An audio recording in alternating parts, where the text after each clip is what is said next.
Hello and welcome to the Mindful Zone.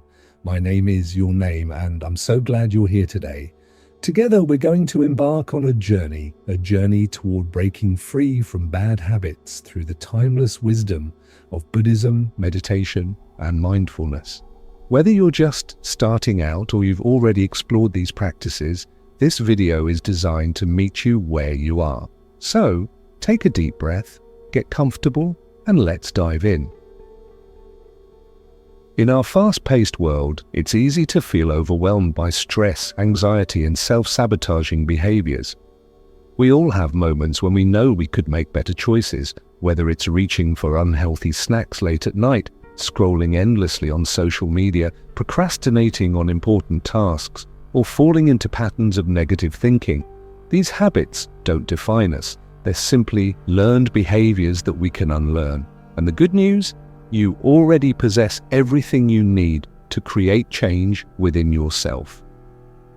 Today, we'll explore how ancient teachings, combined with modern mindfulness techniques, can help you overcome harmful patterns, cultivate healthier habits, and live with greater peace, clarity, and joy. This isn't about perfection, it's about progress. It's about taking small, meaningful steps every day to align more closely with the person you want to become. As we move forward, keep in mind that this process requires patience and kindness, especially toward yourself. Change doesn't happen overnight, but with consistent effort and the right tools, transformation becomes not only possible, but inevitable.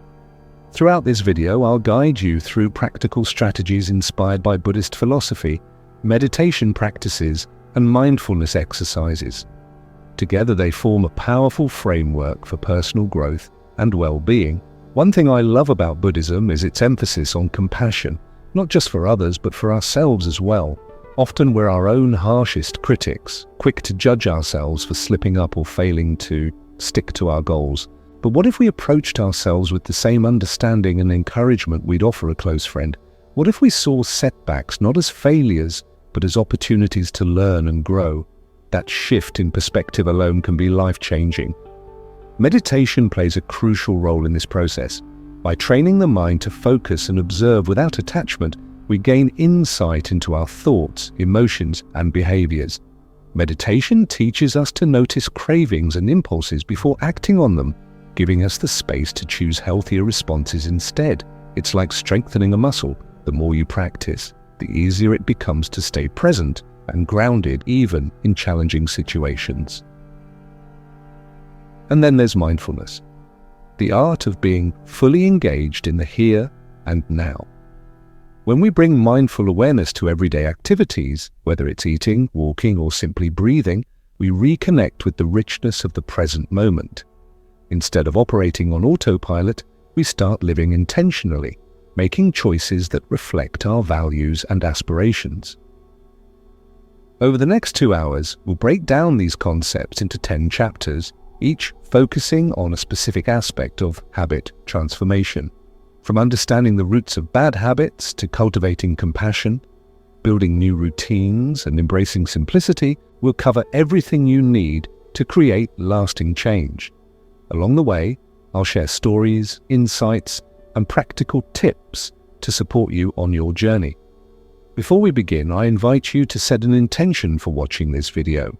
Maybe you're seeking relief from stress, looking to break free from a particular habit, or simply curious about how Buddhism, meditation, and mindfulness can enhance your life.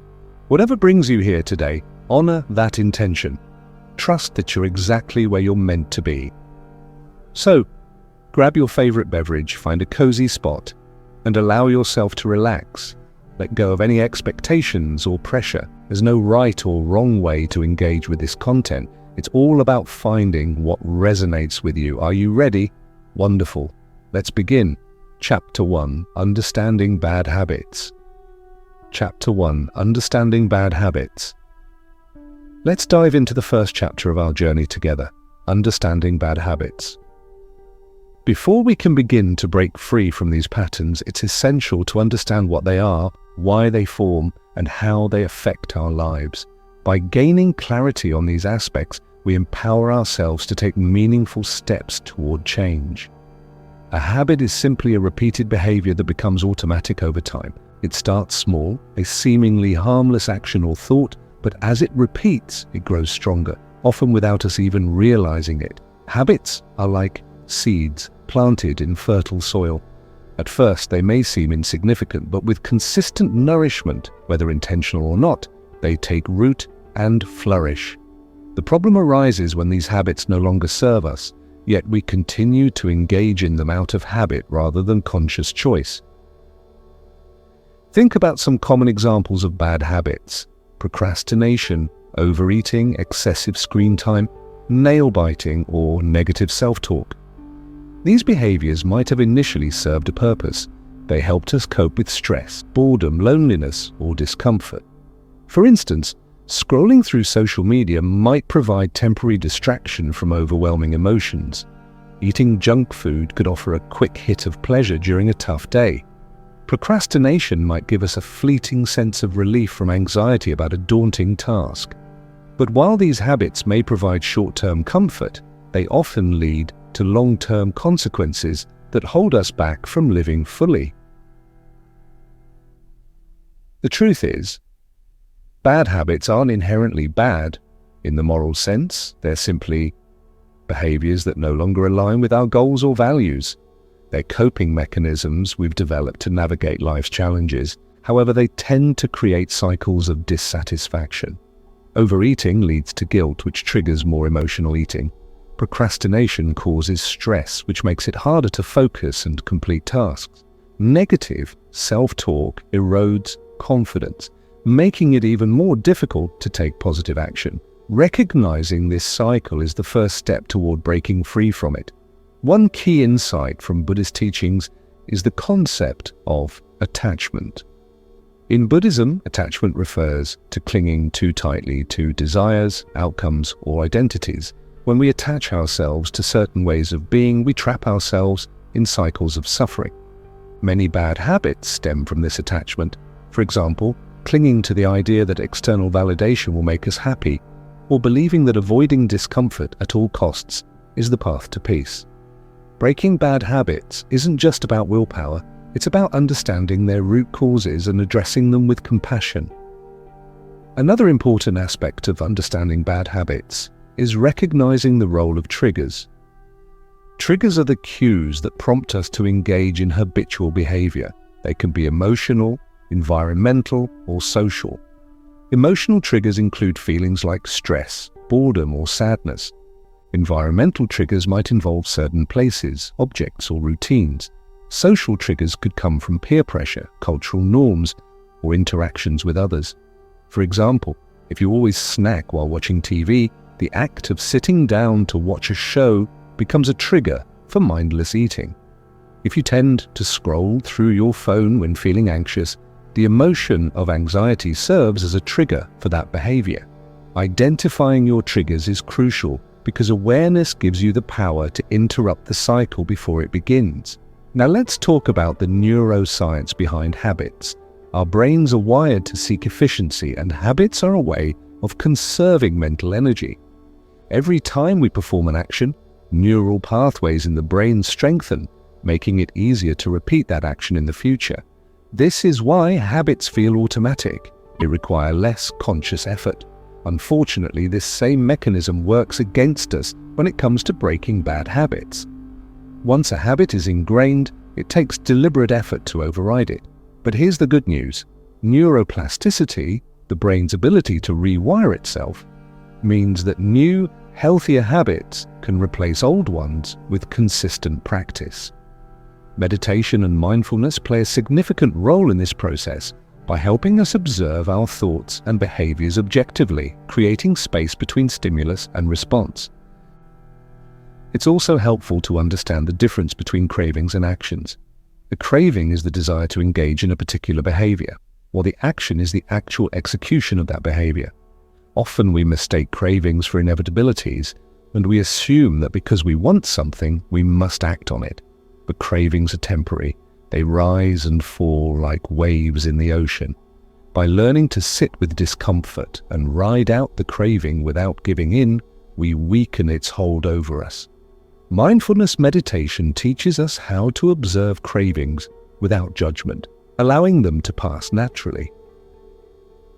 Another fascinating perspective comes from the concept of impermanence, a core teaching in Buddhism. Impermanence reminds us that nothing lasts forever, not even our habits. Just as clouds drift across the sky and seasons change, so too can our behaviors evolve. If you find yourself stuck in a pattern that feels unshakable, remember that it won't always be this way. With patience, persistence, and the right tools, transformation is possible. This mindset shift from seeing habits as fixed traits to viewing them as malleable patterns is incredibly liberating. Of course, understanding bad habits is only half the battle.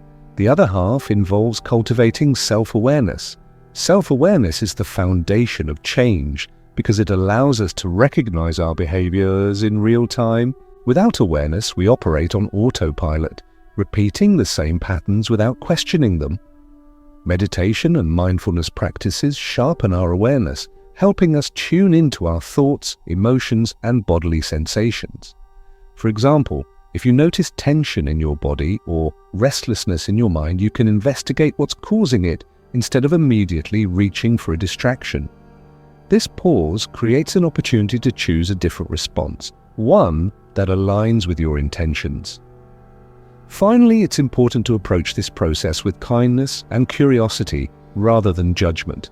Too often, we criticize ourselves harshly for our bad habits, labeling them as proof of weakness or failure. But beating ourselves up only reinforces feelings of shame and inadequacy, making it harder to break the cycle. Instead, try adopting a curious mindset. Ask yourself questions like, what need is this habit fulfilling? What emotions or situations trigger it? How does it impact my well-being? Approaching your habits with curiosity opens the door to deeper understanding and compassion. Remember, the goal isn't perfection, it's progress. You don't have to overhaul your entire life overnight. Start by bringing awareness to one habit at a time. Notice when it arises, explore its triggers and effects, and experiment with alternative responses. Celebrate small victories along the way, knowing that each step brings you closer to lasting change.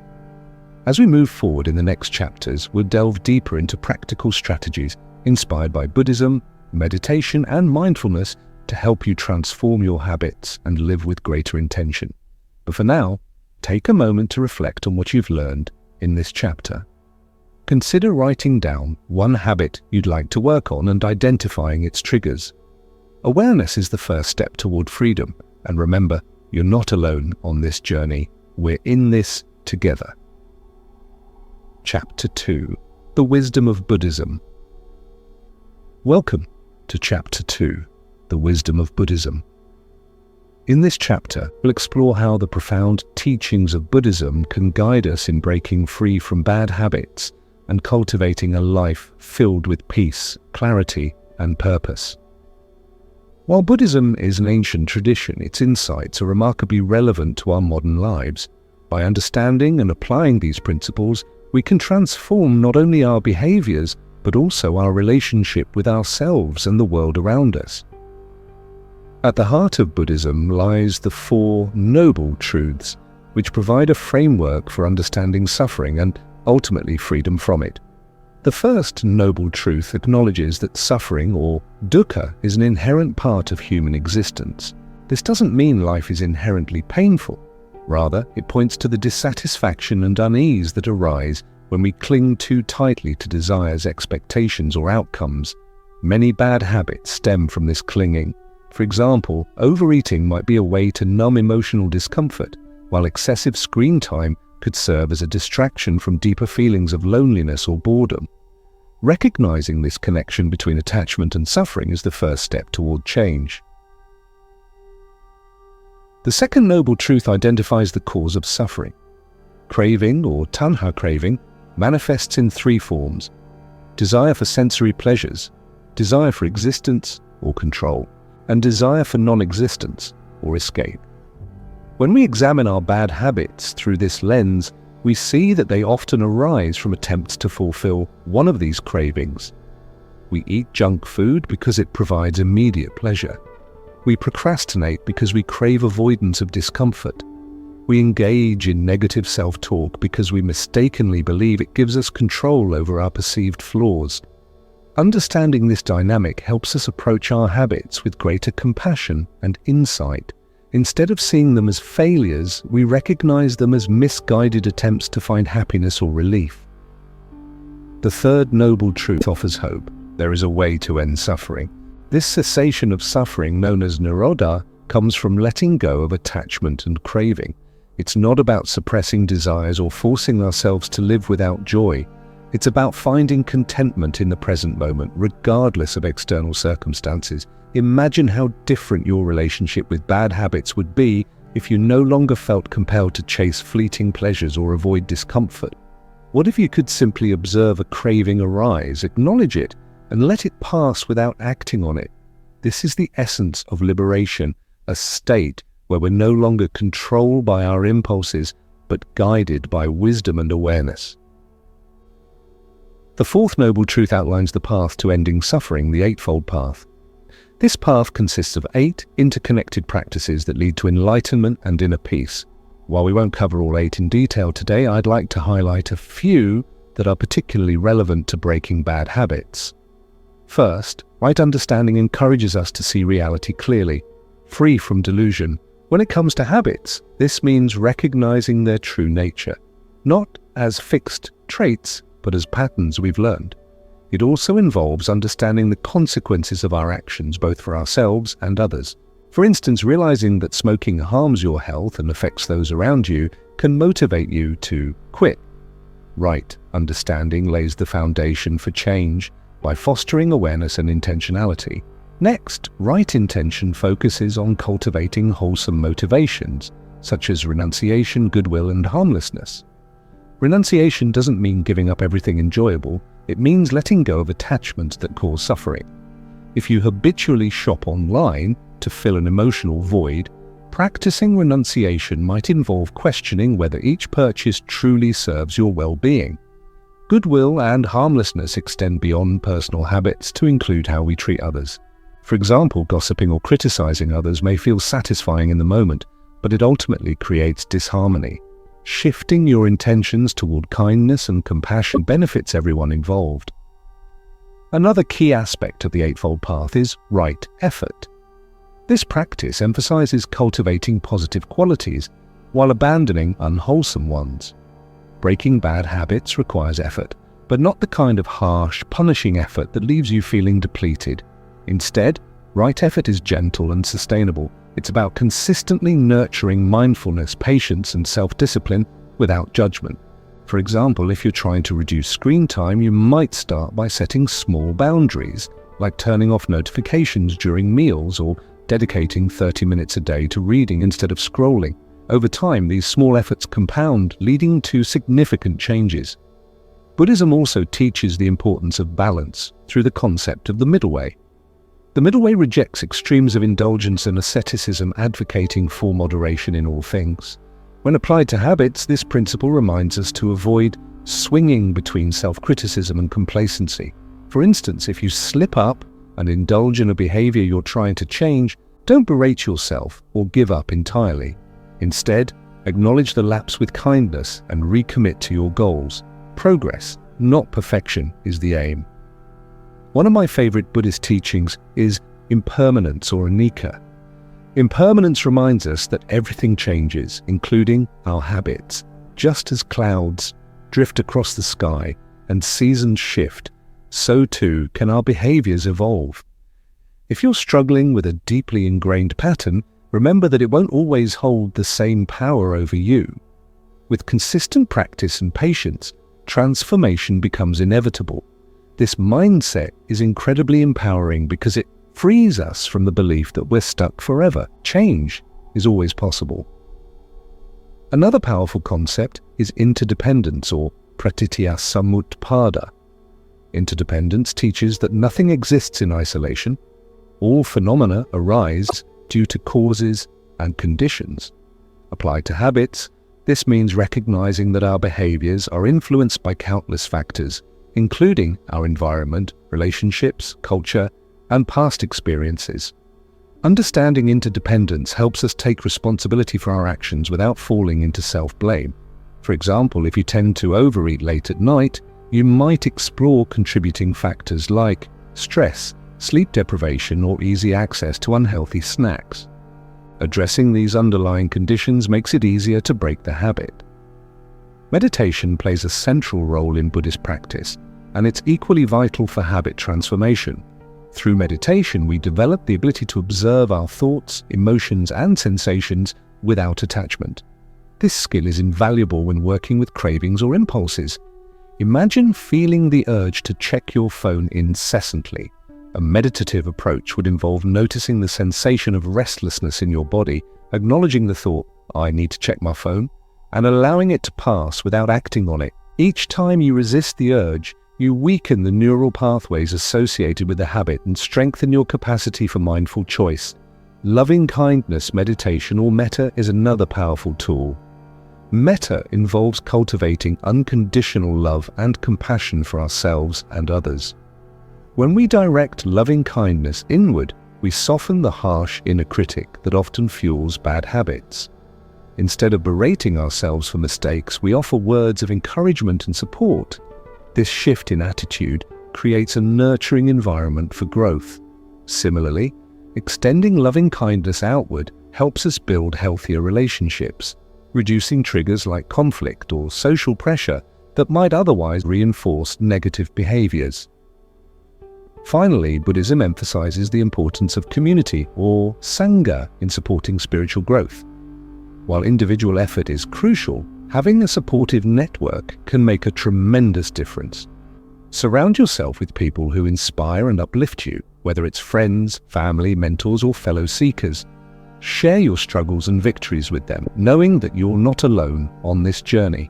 Community reminds us that transformation is a shared experience, rooted in connection and mutual care.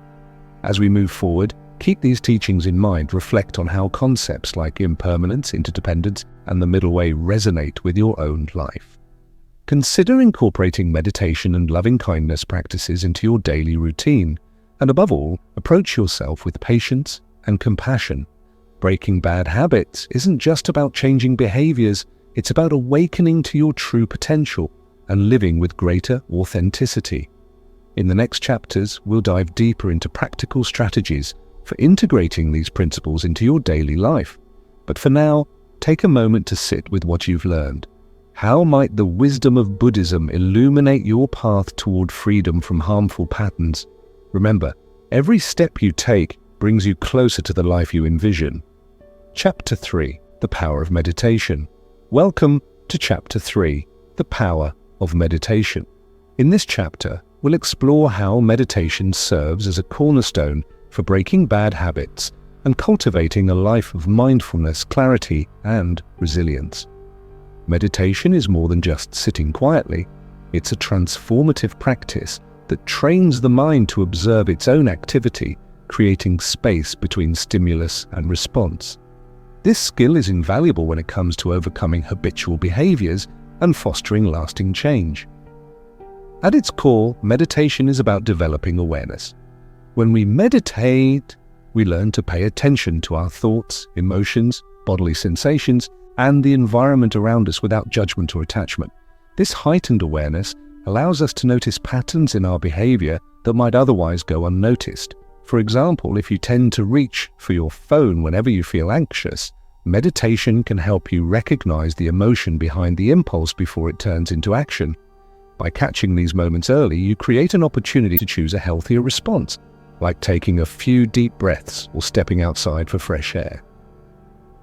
One of the most accessible forms of meditation is mindfulness meditation, which focuses on anchoring the mind in the present moment. A common anchor used in mindfulness meditation is the breath. Why the breath? Because it's always with us, available at any time, and deeply connected to our state of being. When you focus on your inhales and exhales, you're training your mind to stay grounded in the here and now. Each breath becomes a reminder to return to the present, rather than getting lost in worries about the future or regrets about the past. Let's break down what happens during a typical mindfulness meditation session. You sit comfortably, close your eyes, and bring your attention to your breath.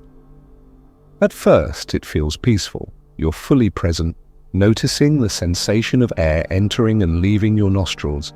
But soon enough, your mind starts to wander, thoughts arise. What should I make for dinner? Did I send that email? Why can't I stop thinking? This is completely normal. The wandering mind isn't a failure, it's simply doing what minds do. The key is to gently guide your attention back to your breath each time you notice it has drifted. This act of returning, no matter how many times it takes, is where the real work happens. Over time, this process strengthens your ability to focus and resist distractions, both on and off the cushion. Now let's talk about why this matters for breaking bad habits. Many habits operate on autopilot. They're triggered by cues, followed by automatic responses. Meditation disrupts this cycle by introducing awareness into the equation. Imagine you have a habit of snacking late at night. Normally, you might find yourself standing in front of the fridge without even realizing how you got there. But with regular meditation practice, you become more attuned to the sequence of events leading up to the behavior.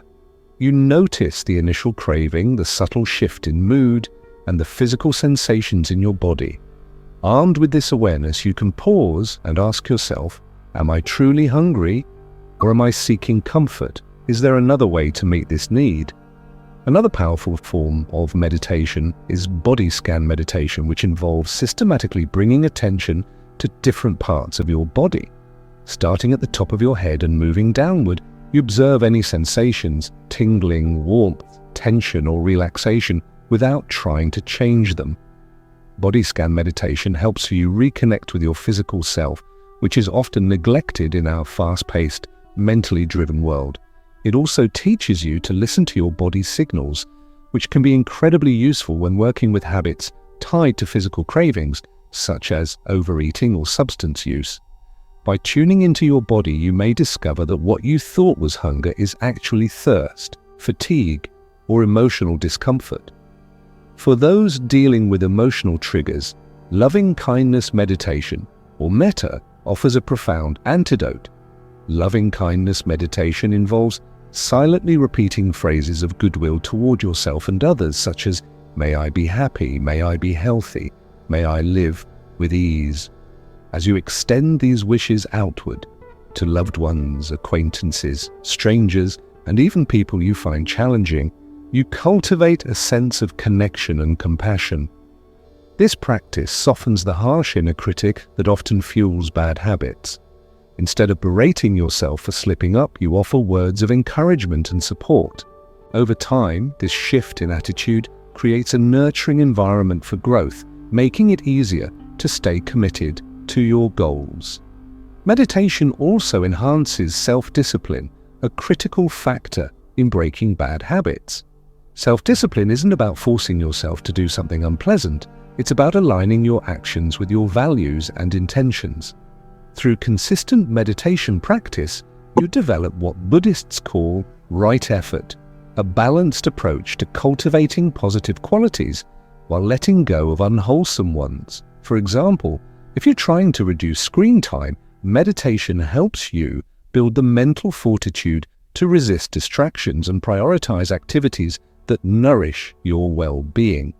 Each small victory reinforces your confidence and motivation, creating a positive feedback loop.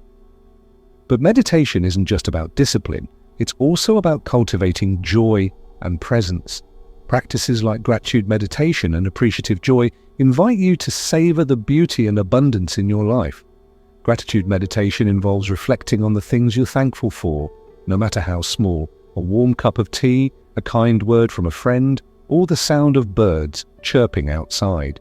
Appreciative joy, on the other hand, focuses on celebrating the happiness and success of others. These practices counteract feelings of scarcity or dissatisfaction that often drive bad habits. When you fill your life with moments of gratitude and joy, you naturally gravitate toward behaviors that enhance your well-being. It's important to note that meditation doesn't require perfection. There will be days when your mind feels restless, your body uncomfortable, or your motivation low. That's okay. The goal isn't to achieve some idealized state of calm or enlightenment. It's to show up consistently, even if only for a few minutes. Over time, these small efforts add up, creating profound shifts in your mindset and behavior. If you're new to meditation, start with just 5 minutes a day. Find a quiet space, set a timer, and focus on your breath. As you grow more comfortable, gradually increase the duration. Remember, consistency matters more than intensity. Another misconception about meditation is that it's meant to eliminate thoughts or emotions. On the contrary, meditation invites us to observe our thoughts and emotions with curiosity and kindness. Rather than pushing away difficult feelings, we acknowledge them, allowing them to arise and pass naturally. This non-judgmental stance is particularly helpful when working with cravings or impulses. For instance, if you feel the urge to indulge in a bad habit, instead of labeling it as bad or wrong, you simply notice it. Here's a craving. It's strong, but it's temporary. This attitude reduces the power of the craving, making it easier to let go. In addition to formal meditation sessions, you can integrate mindfulness into everyday activities. This is known as informal meditation. Whether you're brushing your teeth, washing dishes, or walking, you can bring full attention to the task at hand. Notice the texture of the toothbrush against your gums, the warmth of the water on your hands, or the sensation of your feet touching the ground. Informal meditation keeps you anchored in the present moment, reducing the likelihood of falling back into autopilot mode. Finally, let's address the science behind meditation. Research has shown that regular meditation practice leads to measurable changes in the brain, including increased grey matter density in areas associated with attention, emotion regulation, and self-awareness. It also reduces activity in the amygdala, the part of the brain responsible for the fight or flight response, helping you stay calmer under stress. These neurological benefits directly support habit transformation by enhancing your ability to regulate impulses and manage difficult emotions.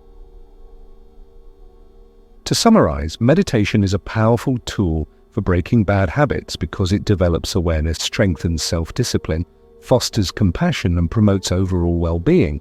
By incorporating meditation into your daily routine, you create a solid foundation for lasting change. Start small, be patient, and trust the process. Even a few minutes of mindful breathing can make a difference. As we move forward, we'll explore additional strategies for integrating meditation and mindfulness into your life. But for now, take a moment to reflect on what resonates with you from this chapter. How might meditation support your journey toward freedom from harmful patterns? Remember, every step you take brings you closer to the peace and clarity you seek. Chapter 4: Embracing Mindfulness in Daily Life. Welcome to Chapter 4: Embracing Mindfulness in Daily Life. In this chapter, we'll explore how mindfulness, a practice rooted in presence and awareness, can transform not only your habits, but also the way you experience everyday moments. Mindfulness isn't confined to formal meditation. It's a way of being that can permeate every aspect of your life. By learning to live mindfully, you create space for intentionality, connection, and joy, even amidst the busyness of modern living. At its essence, mindfulness is about paying attention on purpose in the present moment without judgment. This simple yet profound definition, coined by Jon Kabat-Zinn, encapsulates the heart of the practice. When we bring mindful awareness to our actions, thoughts, and emotions, we step out of autopilot mode and into a state of conscious engagement. Instead of rushing through tasks or reacting impulsively, we begin to notice the richness of each moment, the subtle textures, sounds, smells, and feelings that often go unnoticed. Let's start with the basics. How do you cultivate mindfulness in daily life? One of the simplest ways is to focus on your senses. Our 5 senses, sight, sound, smell, taste, and touch, are always available as anchors to the present moment. For example, if you're eating a meal, try savoring each bite. Notice the colors and shapes of the food on your plate, the aroma rising from it, the flavors bursting in your mouth, and the texture against your tongue. Eating mindfully transforms an ordinary activity into a sensory experience, helping you break free from mindless overeating or rushed meals. Similarly, when you're walking, pay attention to the sensation of your feet touching the ground, the rhythm of your steps, and the sights and sounds around you. Walking becomes more than just transportation. It becomes a form of moving meditation. Mindfulness also invites us to slow down. In today's fast-paced world, we often operate at a constant state of doing, rarely giving ourselves permission to simply be. Slowing down doesn't mean abandoning productivity, it means approaching tasks with greater focus and care. For instance, instead of multitasking while working, dedicate your full attention to one thing at a time. If you're writing an email, immerse yourself in the process. Feel the keys under your fingers. Notice the flow of your thoughts and let go of distractions. Not only does this improve the quality of your work, but it also reduces stress and enhances satisfaction. Another powerful application of mindfulness is in managing difficult emotions. Often bad habits arise as attempts to escape discomfort, whether it's anxiety, sadness, frustration, or boredom. Mindfulness teaches us to turn toward these emotions rather than away from them. Instead of reaching for a distraction, like scrolling through social media or indulging in junk food, pause and investigate what's happening inside you. Where do you feel the emotion in your body? Is it tightness in your chest, heaviness in your shoulders, or restlessness in your legs? Simply naming the emotion, I'm feeling anxious, or I'm feeling restless, can reduce its intensity. Then offer yourself kindness and compassion. Remind yourself that emotions are temporary visitors, not permanent residents. They will pass if you allow them to. Mindfulness extends beyond individual experiences to our interactions with others. When we're fully present during conversations, we deepen our connections and foster mutual understanding. How many times have you found yourself nodding along while someone speaks, only to realize later that you barely heard what they said because your mind was elsewhere? Practicing mindful listening means setting aside distractions, making eye contact, and truly tuning in to the speaker. Notice their tone of voice, facial expressions, and body language. Reflect back what you hear to ensure clarity. This level of attentiveness not only strengthens relationships, but also helps prevent misunderstandings that might otherwise trigger conflict or resentment. Another area where mindfulness shines is in breaking the cycle of reactivity. Many bad habits stem from impulsive reactions to triggers, whether internal, like a craving, or external, like criticism from someone else. Mindfulness creates a gap between stimulus and response, giving you the opportunity to choose wisely. Imagine someone cuts you off in traffic, and you immediately feel anger rising. Instead of honking or yelling, take a deep breath and observe the sensation of anger in your body. Acknowledge it without judgment, then decide how you want to respond. Perhaps you choose to let it go, recognizing that reacting won't change the situation. Over time, this practice rewires your brain to default to calmness rather than reactivity. Mindfulness also supports self-care, which is crucial for maintaining balance and preventing burnout. Self-care isn't just about bubble baths and spa days, it's about nurturing your physical, mental, and emotional well-being in sustainable ways. Mindful self-care involves tuning into your needs and responding with kindness. For example, if you're feeling tired, honor that by taking a nap instead of pushing through exhaustion. If you're overwhelmed, carve out a few minutes to sit quietly and breathe. Small acts of self-compassion accumulate, creating a reservoir of resilience that helps you navigate challenges more effectively.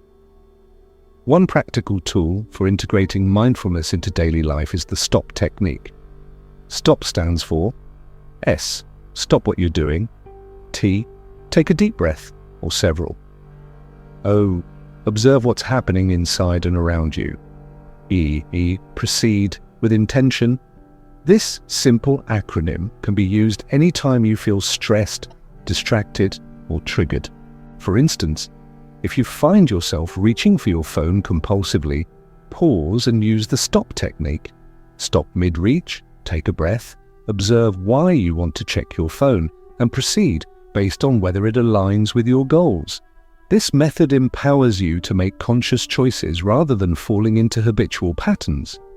Another valuable practice is mindful journaling. Writing can be a powerful outlet for processing thoughts and emotions. Set aside a few minutes each day to reflect on your experiences. You might ask yourself questions like, what am I grateful for today? What challenges did I face and how did I respond? What habits did I notice myself engaging in and what triggered them? Journaling not only increases self-awareness but also provides a record of your progress over time. Looking back at past entries can remind you of how far you've come, reinforcing your commitment to change. Mindfulness also has a profound impact on our relationship with technology. In an age dominated by screens, it's easy to lose track of time scrolling through social media, watching videos, or playing games. Mindful tech use involves setting boundaries and using devices intentionally rather than habitually. For example, designate specific times for checking emails or social media and avoid using your phone during meals or conversations. Consider turning off unnecessary notifications to minimize distractions. When you do use technology, bring your full attention to the task, whether it's reading an article, watching a movie, or video chatting with a loved one. This approach ensures that your screen time enriches your life rather than detracting from it. Another key aspect of mindfulness is cultivating gratitude. Gratitude shifts our focus from what's lacking to what's abundant in our lives. Every day, take a moment to acknowledge 3 things you're thankful for. They don't have to be grand gestures. They could be as simple as a sunny morning, a supportive friend, or a good cup of coffee. Expressing gratitude trains your brain to notice positivity, reducing the pull of negative habits driven by dissatisfaction or envy. Finally, mindfulness encourages us to embrace imperfection. Too often, we hold ourselves to impossibly high standards, expecting flawlessness in everything we do. This mindset sets us up for disappointment and reinforces bad habits born out of self-criticism. Mindfulness teaches us to accept ourselves as we are, flaws and all. It reminds us that growth is a journey, not a destination. Celebrate small victories along the way, knowing that each step brings you closer to your goals. To summarize, mindfulness is a versatile and accessible practice that can enhance every facet of your life. By bringing awareness to your senses, slowing down, managing emotions, fostering connections, and embracing imperfection, you create a foundation for lasting change. Start small. Choose one activity to approach mindfully each day, whether it's eating, walking, or brushing your teeth. Over time, these moments of presence will ripple outward, transforming how you interact with yourself and the world. As we move forward, we'll delve deeper into identifying triggers and building new habits. But for now, take a moment to reflect on what resonates with you from this chapter. How might mindfulness enrich your daily life and support your journey toward freedom from harmful patterns? Remember, the power to live fully resides within you. All it takes is a willingness to show up moment by moment. Chapter 5: Identifying Triggers. Welcome to Chapter 5: Identifying Triggers. In this chapter, we'll explore one of the most crucial steps in breaking bad habits: understanding what triggers them. Triggers are the cues or stimuli that prompt us to engage in habitual behaviors, often without conscious awareness. By learning to identify and address these triggers, we can interrupt the cycle of automatic responses and create space for healthier choices. Before we dive in, it's important to recognize that triggers aren't inherently good or bad. They're simply signals that activate certain patterns in our brains. However, when those patterns lead to harmful behaviors, understanding their origins becomes essential. Triggers can be emotional, environmental, social, or even internal thoughts and beliefs. Let's break down each type and how they influence our habits. Emotional triggers. Many bad habits arise as coping mechanisms for difficult emotions. Stress, boredom, loneliness, anxiety, and frustration are common emotional triggers. For example, if you tend to overeat when you're stressed, food may serve as a temporary source of comfort. Similarly, Scrolling through social media might provide a distraction from feelings of inadequacy or restlessness. Emotional triggers are particularly insidious because they often operate beneath the surface. We may not realize we're feeling anxious until we've already reached for our phone or poured ourselves a drink. To identify emotional triggers, start by tuning into your body. Emotions often manifest physically before we become aware of them mentally. Notice signs like tension in your shoulders, a racing heart, or a sinking feeling in your stomach. These sensations can alert you to underlying emotions that might otherwise go unnoticed. Once you've identified the emotion, pause and ask yourself, what am I really seeking right now? Are you craving connection, relief from discomfort, a sense of control? Understanding the deeper need behind the trigger allows you to find alternative ways to meet it, like calling a friend, practicing deep breathing, or engaging in a creative hobby. Environmental triggers, our surroundings, play a significant role in shaping our behavior. Environmental triggers include specific places, objects, routines, or even times of day that cue certain actions. For instance, if you always snack while watching TV, the act of sitting down in front of the screen becomes a trigger for mindless eating. If you smoke cigarettes during breaks at work, stepping outside at a particular time of day might prompt the urge to light up. One effective way to identify environmental triggers is to observe patterns in your daily life. Keep a journal for a few days, noting when and where you engage in the habit you'd like to change. Look for recurring themes. Is it always late at night, after meals, when you're alone? Once you've pinpointed the environmental factors contributing to the habit, you can begin to modify them. For example, if you tend to overeat after dinner, try brushing your teeth immediately afterward to signal the end of eating for the day. Or if you find yourself browsing social media first thing in the morning, leave your phone in another room overnight so it's not the first thing you reach for. Small changes to your environment can have a big impact on your ability to resist triggers. Social triggers. Humans are inherently social creatures, and our habits are often influenced by the people around us. Social triggers include peer pressure, cultural norms, family dynamics, and even societal expectations. For example, if your friends frequently indulge in unhealthy snacks during gatherings, you might feel compelled to join in, even if you're trying to eat healthier.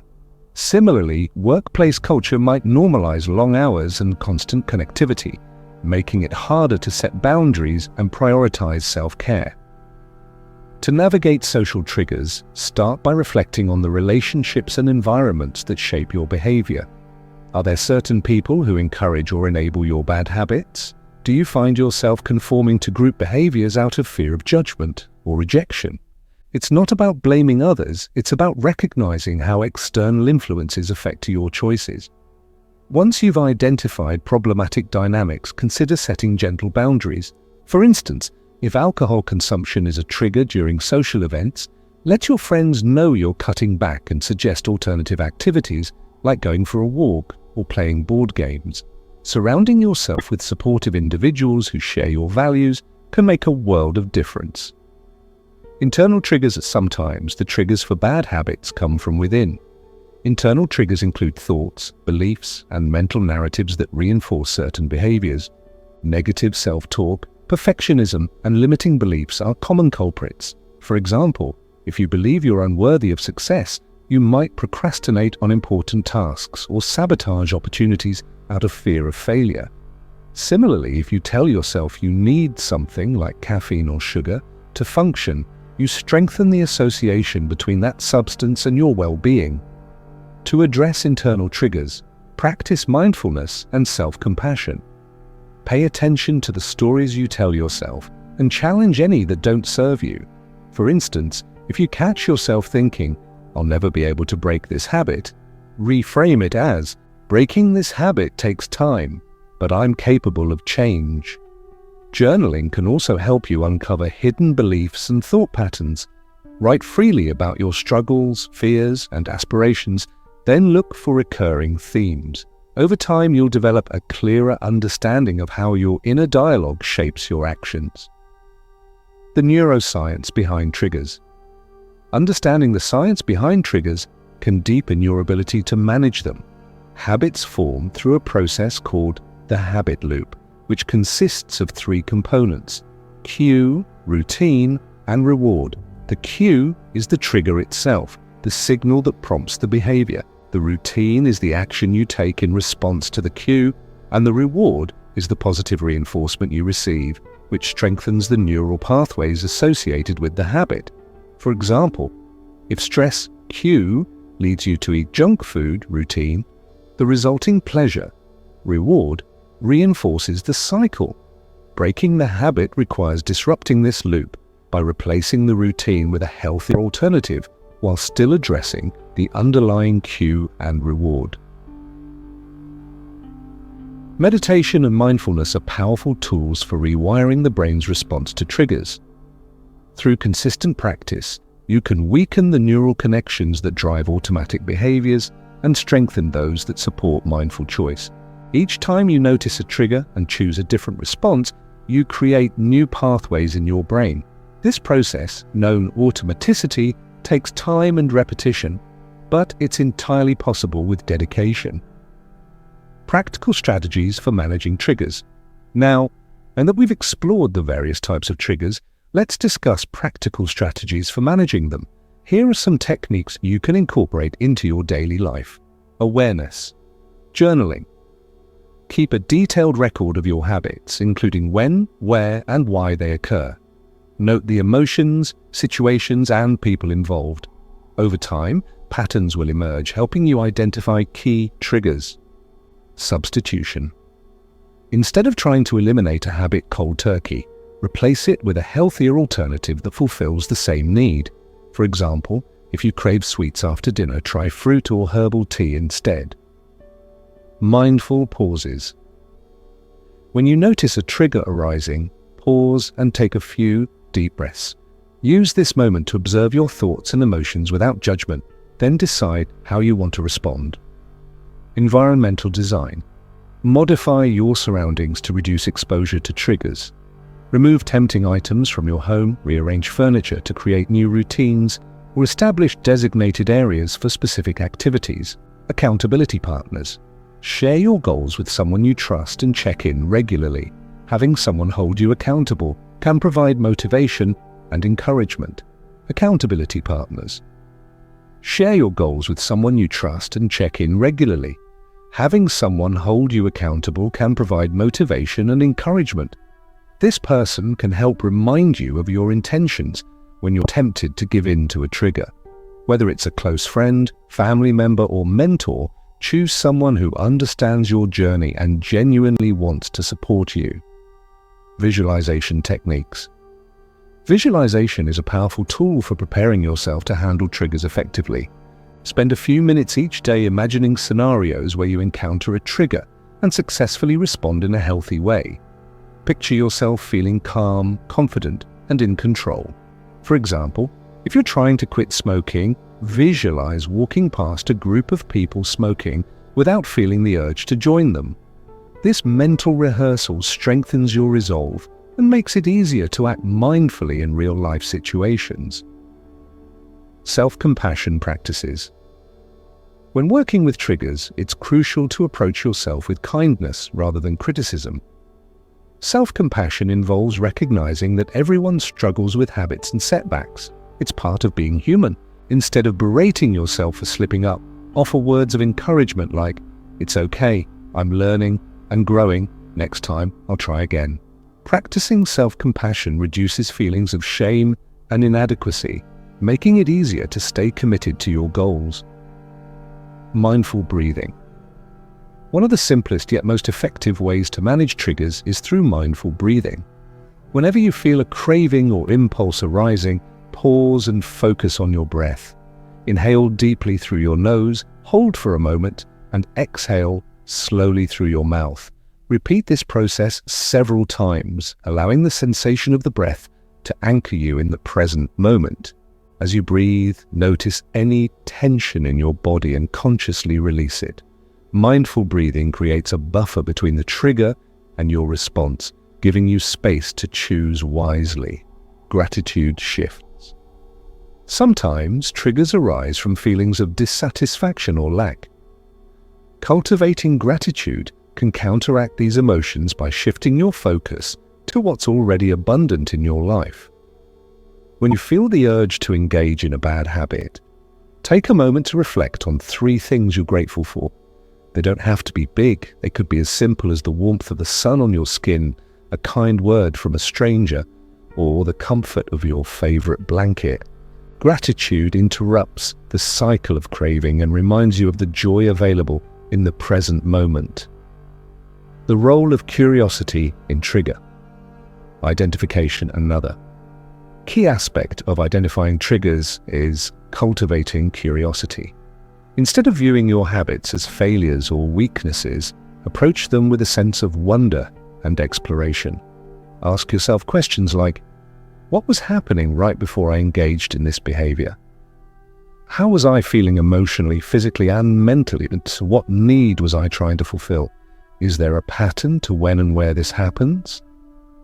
Curiosity transforms judgment into understanding, empowering you to address the root causes of your habits rather than just their symptoms. It also fosters a growth mindset, the belief that change is possible through effort and learning.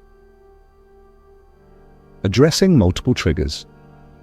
Simultaneously, in many cases, bad habits are fueled by multiple triggers working together.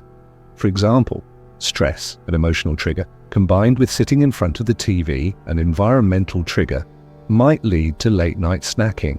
To break the habit, you'll need to tackle both triggers simultaneously. Start by addressing the most prominent trigger first, perhaps finding healthier ways to cope with stress, and then gradually work on modifying your environment. Remember, progress doesn't have to happen all at once. Small, incremental changes add up over time. Building resilience against triggers. As you become more adept at identifying and managing triggers, you'll naturally build resilience against them. Resilience isn't about avoiding triggers altogether. It's about developing the inner strength to face them without falling back into old patterns. Meditation, mindfulness, and self-care practices play a vital role in building resilience.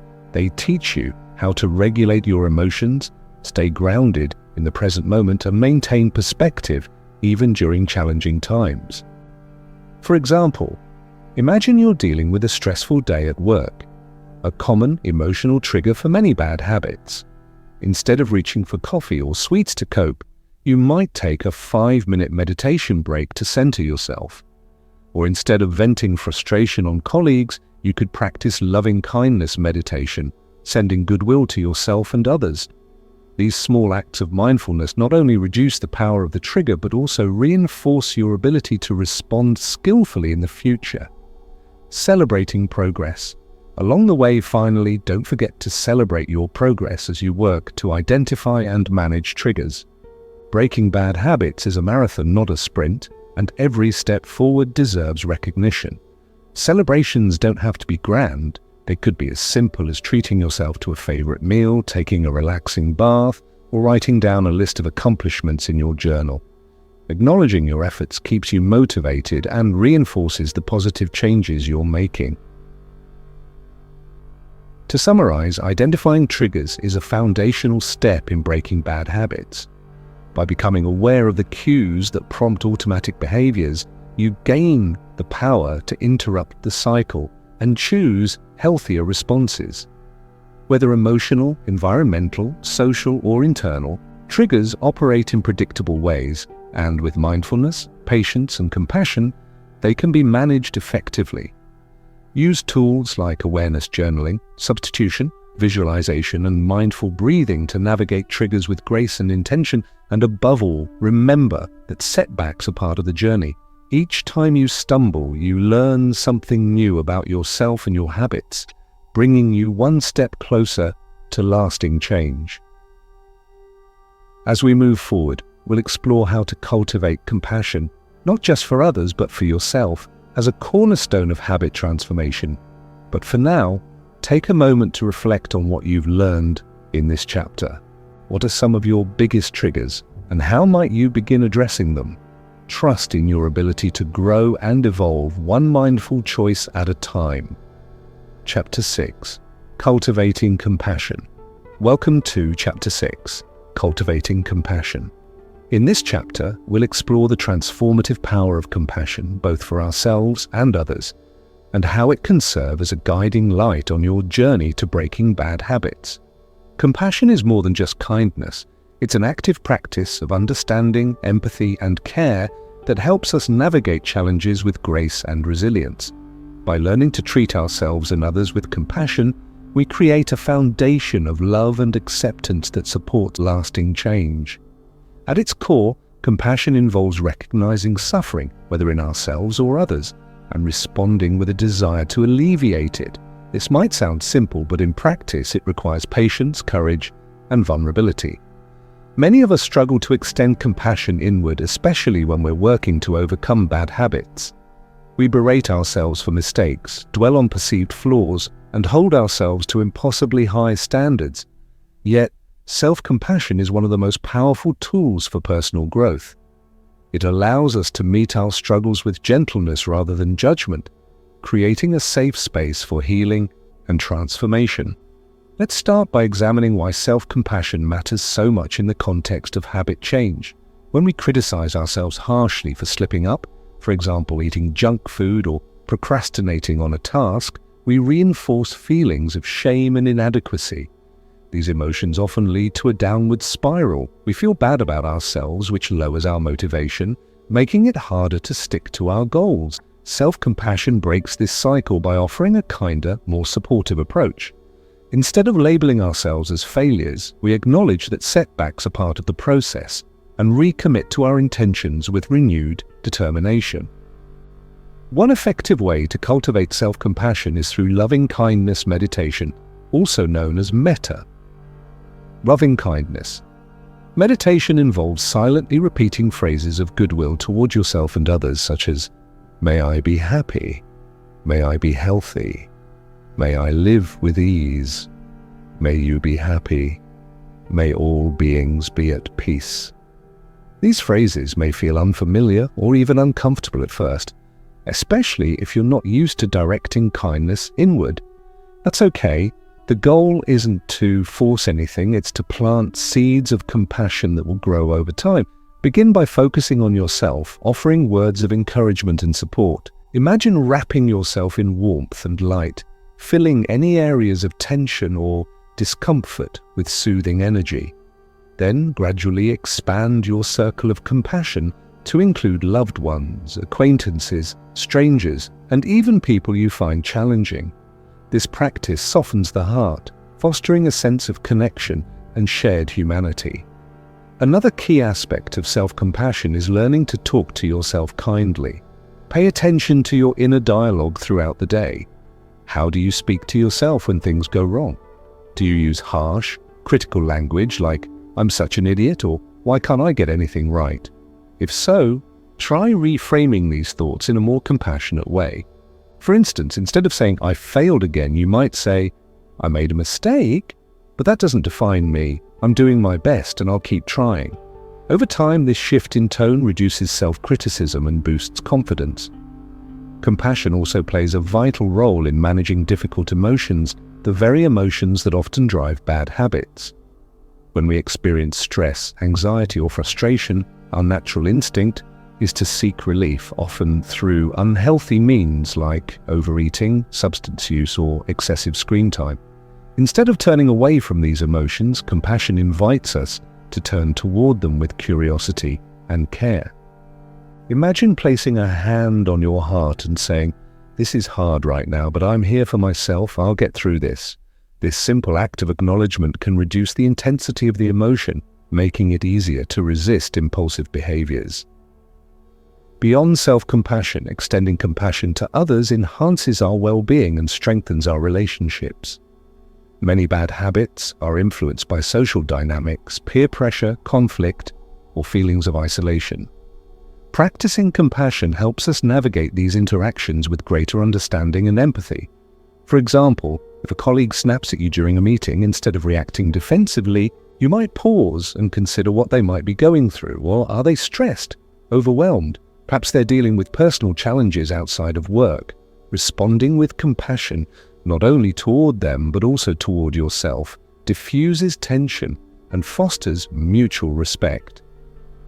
One practical exercise for cultivating compassion in daily life is the RAIN technique developed by mindfulness teacher Tara Brach. RAIN stands for R. Recognize what's happening. Notice the emotion, thought, or situation without judgment. A. Allow it to be. Instead of resisting or suppressing it, give yourself permission to feel whatever arises. I. Investigate with kindness. Explore the sensation in your body, the story in your mind, and the underlying need or fear. N. Nurture with self-compassion. Offer yourself comfort and care, reminding yourself that you're worthy of love and belonging. The RAIN technique is particularly helpful when working with triggers or cravings.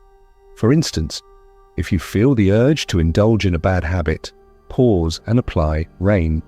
Recognize the craving, allow it to exist without fighting it, investigate its root cause, and nurture yourself with compassion. This process transforms a moment of struggle into an opportunity for growth. Another powerful aspect of compassion is forgiveness, both of ourselves and others. Holding on to resentment or guilt weighs us down, making it harder to move forward. Forgiveness doesn't mean excusing harmful behavior or forgetting past hurts.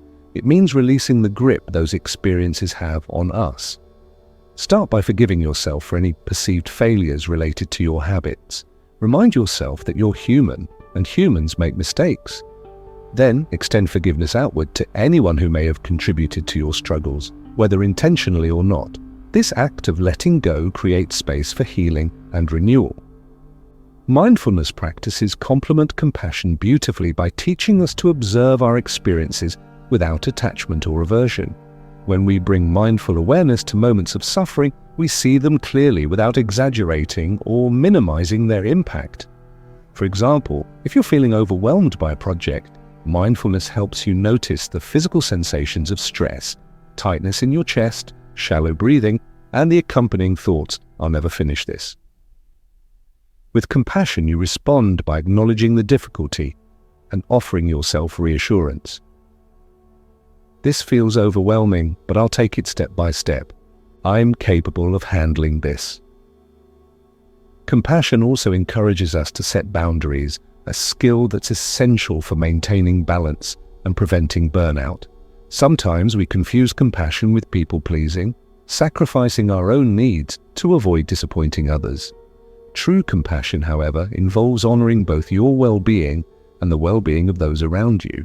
For instance, if a friend asks for help, but you're already stretched thin, it's compassionate to say no, or to offer a smaller, more manageable form of support.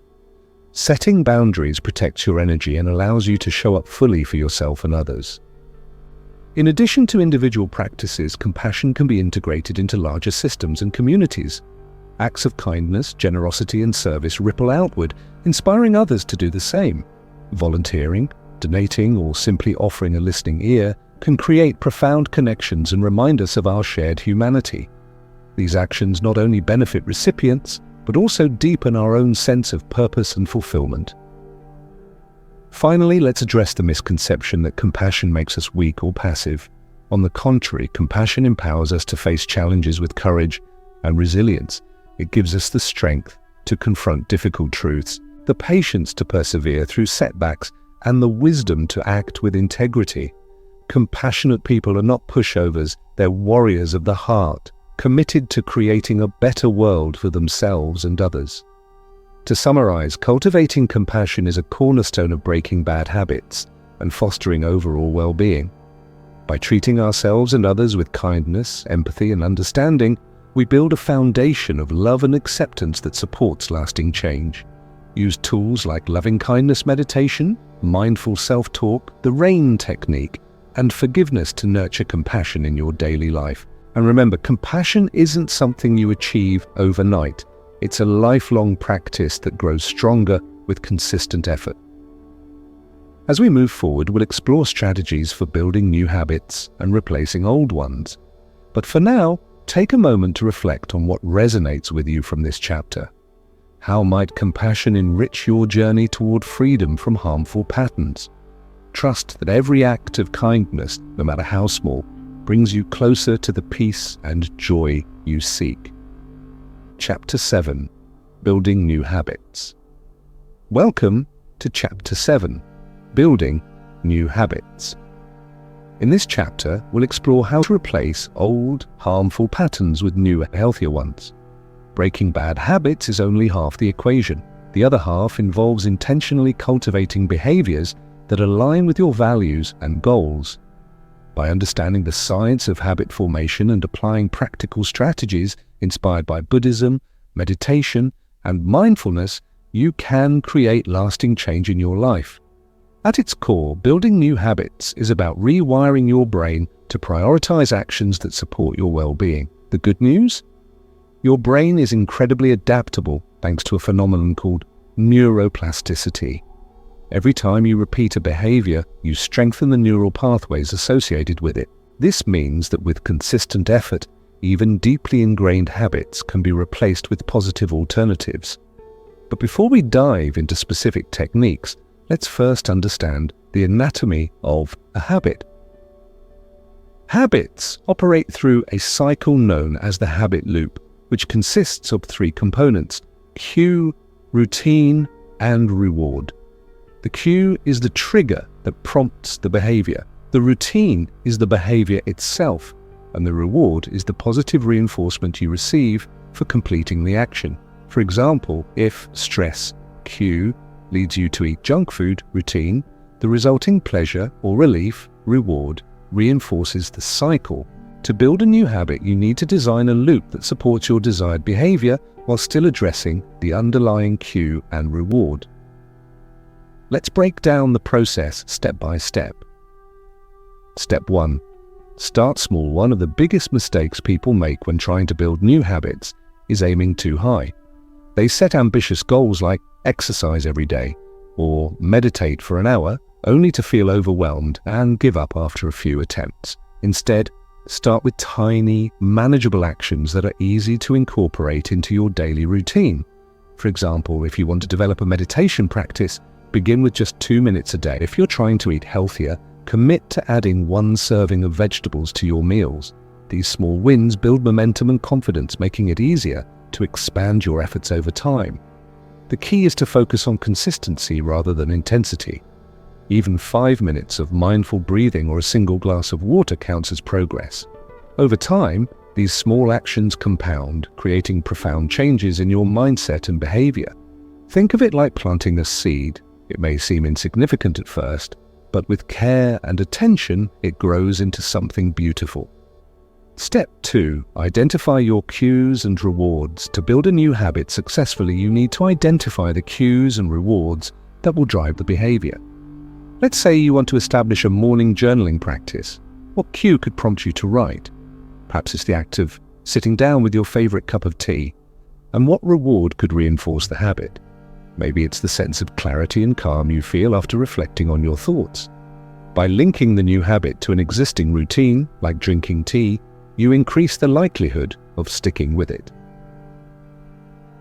It's also important to choose rewards that genuinely motivate you. External incentives like treats or praise can be helpful initially, but intrinsic rewards such as a sense of accomplishment or inner peace are far more sustainable. For instance, if you're working on exercising regularly, celebrate how energized and strong you feel afterward rather than focusing solely on weight loss or appearance. Step 3. Use implementation. Intentions. Implementation intentions are simple statements that specify when, where, and how you'll perform a new habit. Research shows that planning ahead significantly increases the chances of success. For example, instead of vaguely intending to meditate each day, you might say, I will meditate for 5 minutes immediately after brushing my teeth every morning. This level of specificity removes ambiguity and reduces decision fatigue, making it easier to follow through. Implementation intentions also help you anticipate obstacles and plan solutions in advance. For instance, if you know you tend to hit snooze instead of getting up for yoga, you might decide to place your alarm across the room so you have to physically get out of bed to turn it off. Anticipating challenges allows you to address them proactively rather than reactively. Step 4. Leverage. Accountability and support accountability is a powerful motivator when building new habits. Sharing your goals with someone you trust, whether it's a friend, family member, coach, or online community, creates a sense of responsibility and encouragement. Knowing that someone else is aware of your intentions makes it harder to skip a session or give up entirely. You can also use tools like habit trackers, apps, or journals to monitor your progress. Seeing visual evidence of your streaks and accomplishments provides a boost of motivation and reminds you of how far you've come. Additionally, celebrating milestones along the way reinforces positive associations with the habit, making it more enjoyable to continue. Step 5. Practice self-compassion. When you slip up, no matter how committed you are, there will inevitably be days when life gets in the way and you miss a session or fall back into old patterns. Instead of viewing these moments as failures, approach them with self-compassion. Remind yourself that setbacks are part of the process and don't define your overall progress. Each time you stumble, you learn something valuable about yourself and your habits, bringing you one step closer to mastery. For example, if you skip a workout because you're feeling tired or unmotivated, acknowledge the lapse without judgment. Ask yourself, what happened? Was I overcommitted? Did I neglect rest? Then gently recommit to your goal, knowing that tomorrow is a fresh start. Self-compassion prevents discouragement and keeps you moving forward. Step 6. Stack new habits onto existing ones. A highly effective strategy for habit formation is habit stacking, which involves attaching a new behavior to an established routine. For instance, if you already brush your teeth every morning, you could add a minute of stretching right afterward. Or if you always drink coffee at 9 a.m., pair it with reading a few pages of a book. Habit stacking takes advantage of existing cues and makes the transition smoother. The beauty of this approach lies in its simplicity. You don't need to carve out extra time in your schedule. You simply layer the new habit onto something you're already doing consistently. Over time, the two behaviors become intertwined, making the new habit feel automatic. Step 7. Create an environment that supports success. Your environment plays a crucial role in shaping your behavior. Surround yourself with cues that encourage the habits you want to cultivate while minimizing distractions or temptations. For example, if you're trying to eat healthier, stock your kitchen with nutritious foods and remove junk snacks from sight. If you're working on reducing screen time, designate tech-free zones in your home, such as the bedroom or dining table. Small changes to your surroundings can have a big impact on your ability to stay consistent. Consider rearranging furniture to create a dedicated meditation corner or setting reminders on your phone to prompt mindfulness breaks throughout the day. By designing your environment to support your goals, you reduce the mental effort required to stick with new habits. Step 8. Embrace imperfection and focus on progress. Perfectionism is one of the biggest barriers to building new habits. Many people abandon their efforts entirely after a single slip-up, believing they've failed unless they achieve flawless execution. In reality, progress, not perfection, is the goal. It's okay to miss a day or struggle with consistency. What matters most is your overall trajectory. Mindfulness teaches us to embrace imperfection with curiosity and kindness. Instead of criticizing yourself for falling short, reflect on what went wrong and adjust accordingly. Did you bite off more than you could chew? Were external circumstances beyond your control? Use these insights to refine your approach and move forward with greater awareness. Step 9. Connect habits to your values. When habits are tied to your core values and aspirations, they become easier to sustain. Reflect on why you're pursuing this particular behavior. Is it to improve your health, deepen your relationships, or contribute to a cause you care about? Connecting your habits to a larger purpose infuses them with meaning and motivation. For example, if you're practicing gratitude journaling, remind yourself that it's not just about writing down a few sentences. It's about cultivating a mindset of appreciation that enriches your life and the lives of those around you. Similarly, if you're volunteering or engaging in acts of service, Frame it as an opportunity to live out your values of compassion and generosity. Step 10. Celebrate small wins. Along the way, finally, don't underestimate the power of celebration in reinforcing new habits. Every time you complete a session or reach a milestone, take a moment to acknowledge your effort. Whether it's treating yourself to a favorite snack, taking a relaxing bath, or simply pausing to savor the sense of accomplishment, celebrations keep you motivated and engaged.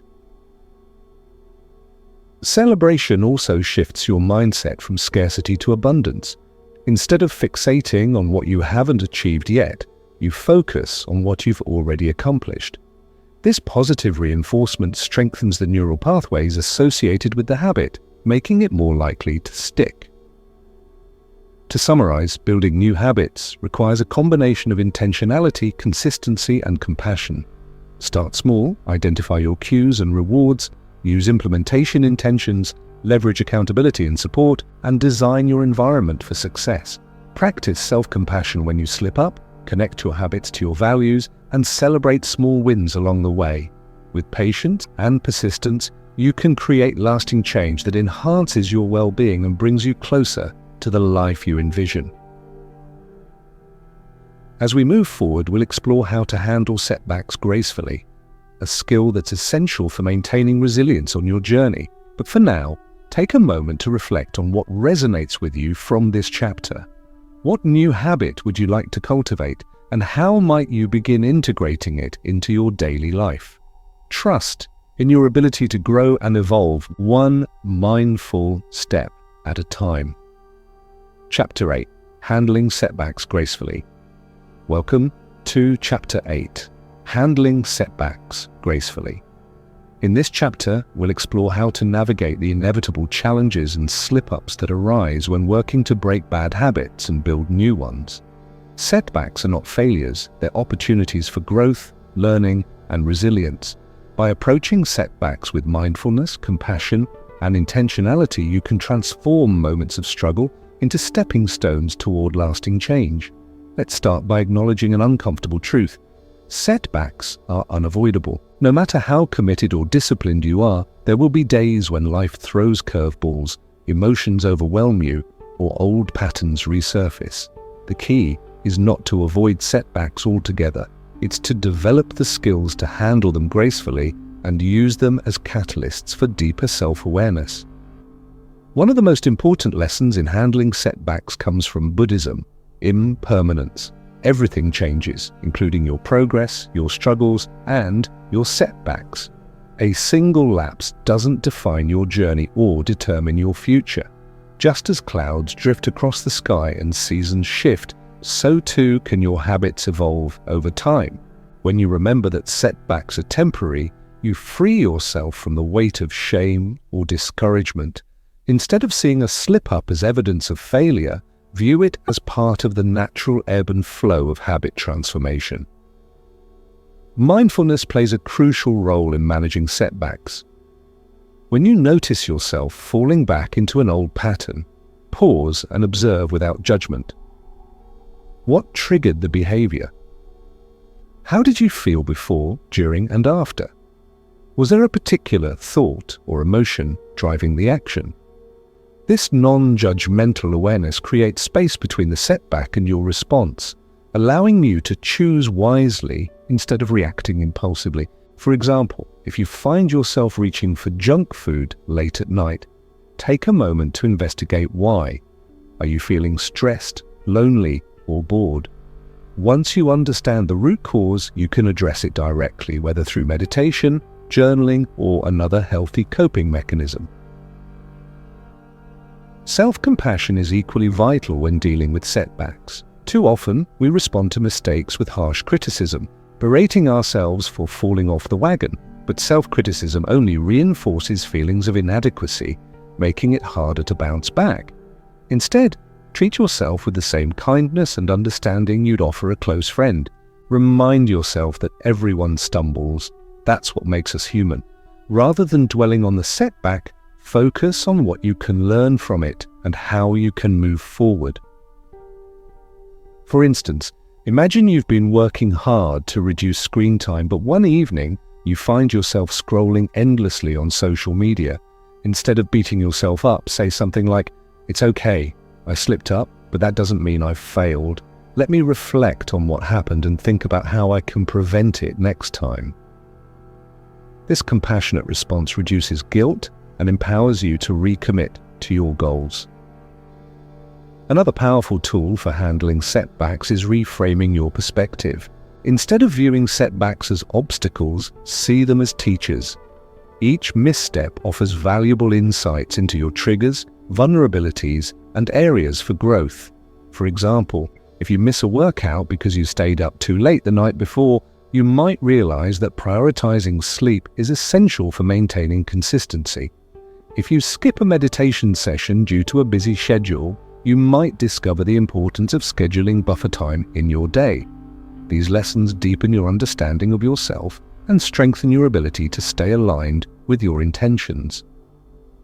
Visualization techniques can also help you navigate setbacks effectively. Spend a few minutes imagining scenarios where you encounter challenges and successfully overcome them. Picture yourself feeling calm, confident, and resourceful, even in difficult situations. For example, if you're trying to quit smoking, visualize walking past a group of people smoking without feeling the urge to join them. Or if you're working on reducing procrastination, imagine sitting down to tackle a daunting task with focus and determination.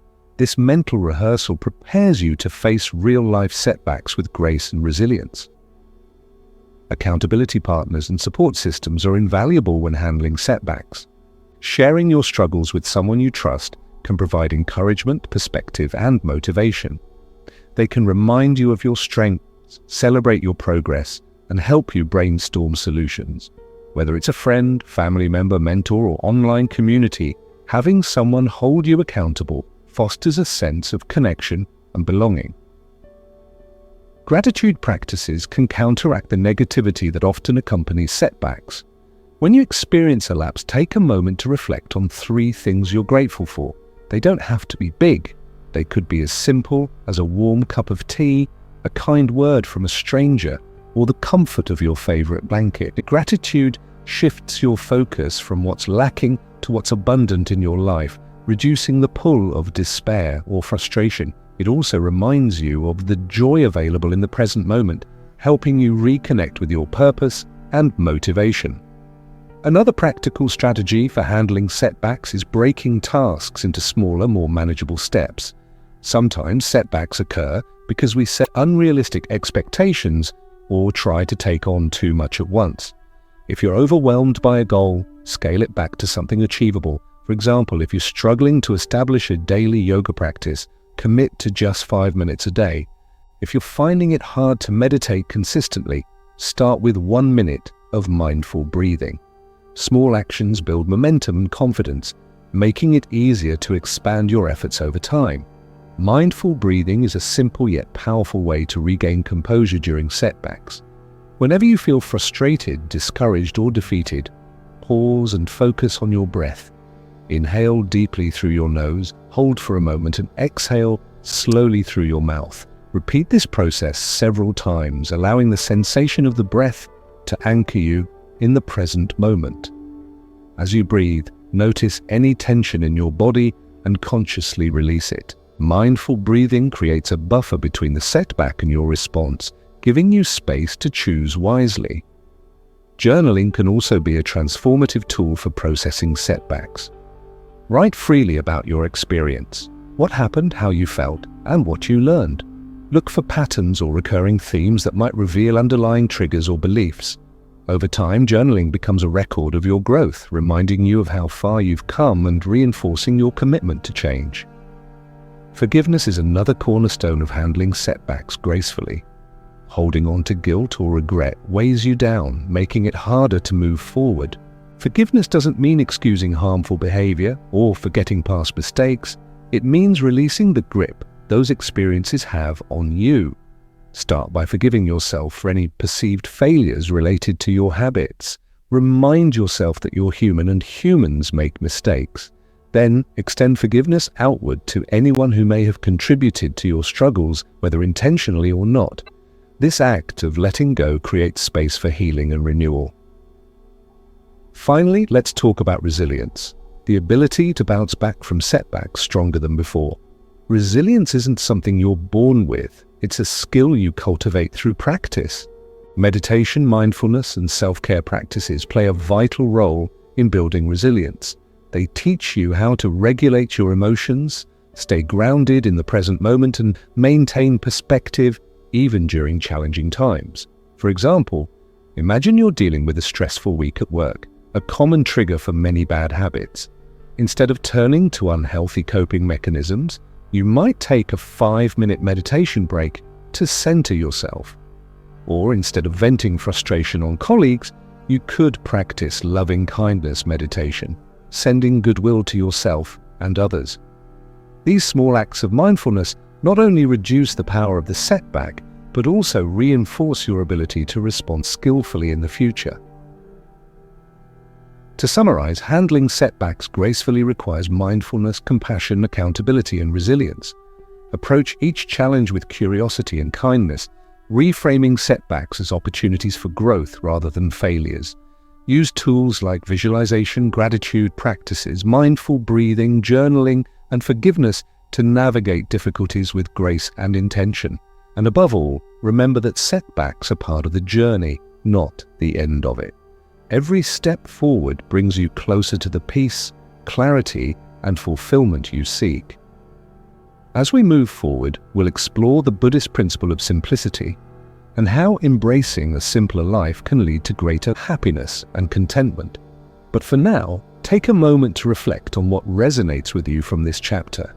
How might you begin applying these strategies to handle setbacks in your own life? Trust in your ability to grow and evolve, one mindful choice at a time. Chapter 9. Finding Joy in Simplicity. Welcome to Chapter 9. Finding Joy in Simplicity. In this chapter, we'll explore the profound wisdom of simplicity, a principle deeply rooted in Buddhism, and how embracing a simpler life can lead to greater happiness, clarity, and fulfillment. In our fast-paced, consumer-driven world, it's easy to get caught up in the pursuit of more possessions, more achievements, more distractions. Yet true contentment often lies not in accumulation, but in letting go, focusing on what truly matters, and living with intention. By simplifying your life, you create space for peace, joy, and meaningful connection. At its heart, simplicity is about stripping away the unnecessary to reveal what's essential. It's about recognizing that less can be more, not just materially, but mentally, emotionally, and spiritually. This doesn't mean rejecting modern conveniences or retreating from society. Rather, it means cultivating awareness of how much clutter, both physical and mental, is weighing you down and taking deliberate steps to declutter your life.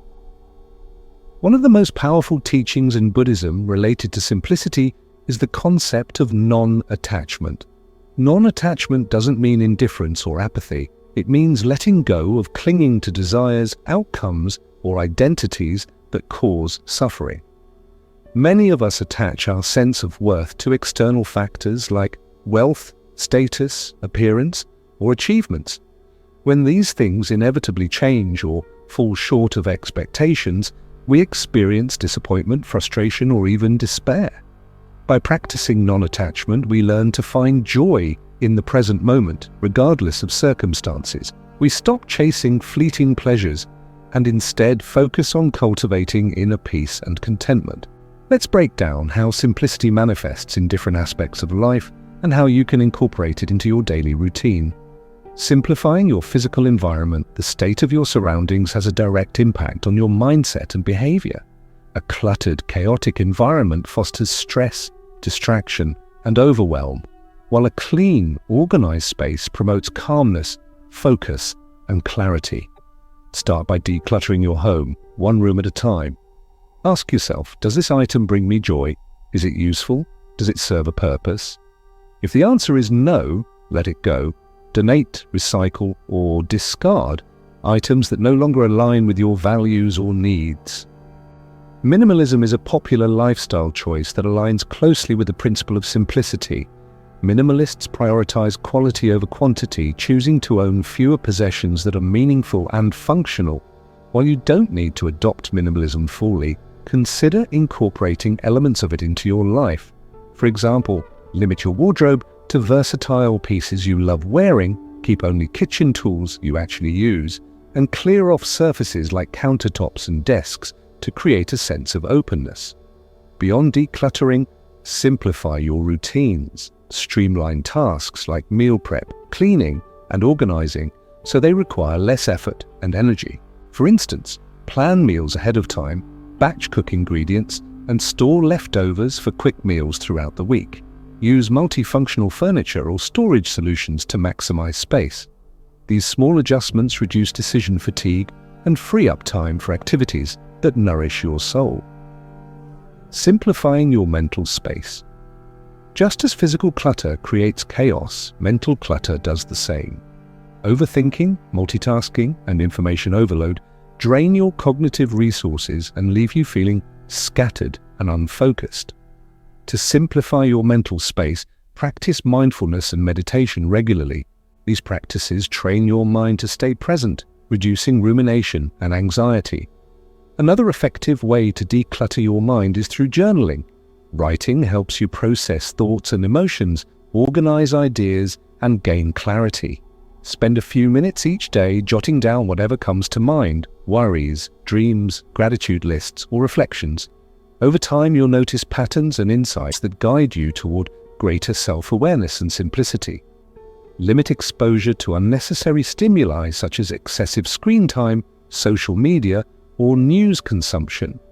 Set boundaries around when and where you engage with technology. Create tech-free zones in your home, like the bedroom or dining table, and designate specific times for checking emails or browsing online. Instead of scrolling aimlessly, ask yourself, is this activity adding value to my life right now? If not, redirect your attention to something more fulfilling. Simplifying your schedule. In today's hyper-connected world, many people feel pressured to say yes to every invitation, obligation, or opportunity. This leads to overcommitment, burnout, and a lack of time for rest and self-care. Simplify your schedule by prioritizing what truly matters and saying no to anything that doesn't align with your values or goals. Start by evaluating your commitments. Which ones energize you and contribute to your well-being? Which ones drain you or feel obligatory? Be honest with yourself and make tough decisions if needed. Delegate tasks, set boundaries, and protect your time fiercely. Remember, saying no to others often means saying yes to yourself. Create margin in your day by building buffers between activities. Avoid back-to-back appointments or cramming too much into a single block of time. Allow yourself moments of stillness and reflection throughout the day, whether it's sipping tea quietly, taking a mindful walk, or simply sitting in silence. These pauses recharge your energy and help you stay grounded amidst busyness. Simplifying your relationships. Healthy relationships are a cornerstone of a fulfilling life, but toxic or draining connections can weigh heavily on your spirit. Simplify your relationships by focusing on those that uplift, inspire, and support you. Surround yourself with people who share your values and genuinely care about your well-being. Set boundaries with individuals who consistently bring negativity, drama, or criticism into your life. This might involve limiting contact, having honest conversations, or stepping away entirely. While it can be difficult to distance yourself from loved ones, remember that protecting your emotional health is an act of self-respect and compassion. Practice mindful communication in all your interactions. Listen attentively, speak kindly, and express gratitude often. Avoid gossip, judgment, or unnecessary conflict. By fostering deeper, more authentic connections, you enrich your life and strengthen your sense of belonging. Simplifying your finances. Financial stress is a common source of anxiety for many people.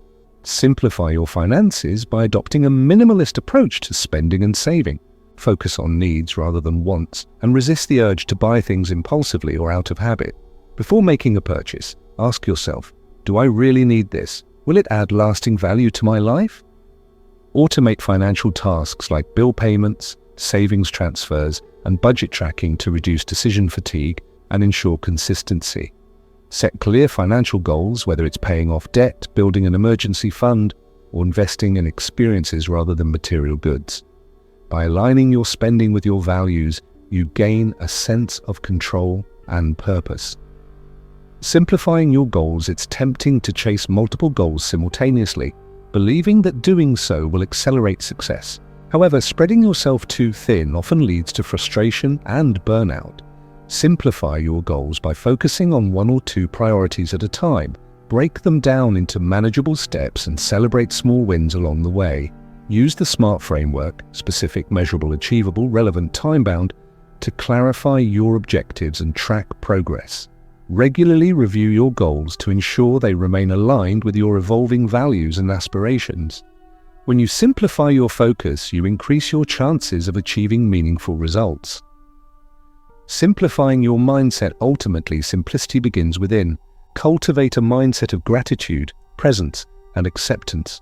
Practice noticing the beauty in everyday moments, the warmth of sunlight, the sound of birds chirping, the taste of fresh food. Appreciate what you have rather than fixating on what's missing. Challenge perfectionist tendencies by embracing imperfection. Let go of rigid expectations and allow yourself to be human. Mistakes, setbacks, and uncertainties are part of life. They don't diminish your worth or potential. Approach challenges with curiosity and resilience, knowing that growth often arises from discomfort. Finally, connect with nature regularly. Spending time outdoors resets your perspective, reminding you of the vastness and interconnectedness of life. Whether it's walking in a park, gardening, or stargazing, immerse yourself in the natural world to feel grounded and inspired. To summarize, finding joy in simplicity involves decluttering your physical environment, mental space, schedule, relationships, finances, goals, and mindset. By letting go of excess and focusing on what truly matters, you create a life filled with peace, clarity, and fulfillment. Use tools like mindfulness, journaling, boundary setting, and gratitude practices to simplify your journey. And above all, remember that simplicity is not deprivation, it's liberation. As we move forward, we'll tie everything together in the final chapter, integrating the principles of Buddhism, meditation, and mindfulness into your daily life. But for now, take a moment to reflect on what resonates with you from this chapter.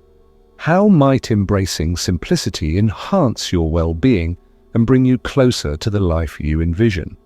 Trust in your ability to grow and evolve one mindful choice at a time. Chapter 10, Integrating Practices into Your Routine. Welcome to Chapter 10, Integrating Practices into Your Routine. In this final chapter, we'll explore how to weave the principles of Buddhism, meditation, and mindfulness seamlessly into your daily life. These practices aren't meant to be confined to specific moments. They're tools you can carry with you throughout the day, transforming ordinary activities into opportunities for growth, awareness, and joy. By making these teachings a natural part of your routine, you create a sustainable foundation for lasting change. Let's begin by acknowledging that integration is both an art and a science. It requires intentionality, consistency, and adaptability. There's no one-size-fits-all approach. What works for someone else may not work for you. The key is to experiment, observe, and refine until you find a rhythm that feels authentic and supportive. Below, we'll discuss practical strategies for incorporating Buddhism, meditation, and mindfulness into your everyday life, ensuring they become habits rather than occasional practices. Start with morning rituals. The way you begin your day sets the tone for everything that follows. Establishing a mindful morning routine anchors you in presence and purpose, helping you navigate challenges with greater ease. Begin with a few minutes of meditation. Even just 5 breaths can make a difference. Sit comfortably, close your eyes, and focus on your inhales and exhales. If your mind wanders, gently bring it back to your breath without judgment. This simple act calms your nervous system, sharpens your focus, and prepares you to face the day with clarity. After meditating, consider journaling. Write down 3 things you're grateful for, set an intention for the day, or reflect on any dreams or insights from the night before. Gratitude shifts your mindset toward abundance, while intentions provide direction and motivation.